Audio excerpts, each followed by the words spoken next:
Un livre rien que sur l'œuvre de Nicolas Sane, 2 ans d'écoute et d'observation pour le critique d'art Jean-Louis Poitvin.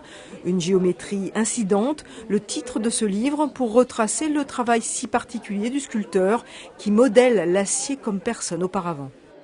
Effectivement, il y a une invention. Il y a un style, il y a quelque chose. Quand il n'y a aucun autre sculpteur français, alors on pourrait, mais même si on regarde chez les sculpteurs qui vont utiliser en partie les mêmes matériaux, un Marc Souvero par exemple, etc., on va bien voir que non, les questionnements ne sont pas les mêmes.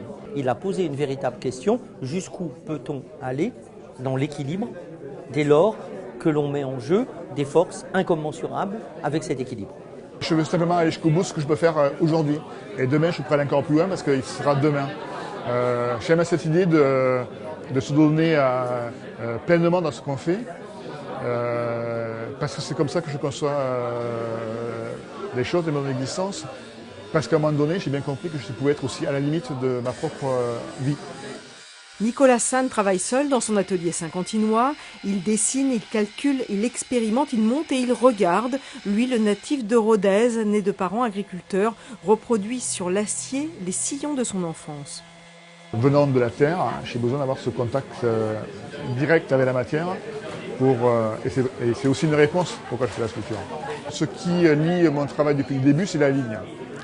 Alors ça peut être la ligne qui est celle qui est tracée par une herse dans un champ et qui dessine un paysage. Et lorsque j'étais étudiant, quand je faisais des grands tableaux noirs, inconsciemment, j'essayais de retrouver ça. Ce livre retrace 30 ans de carrière, un accomplissement dans la vie d'un artiste, même si rien n'est encore fini. Il y a plusieurs façons de faire de l'art.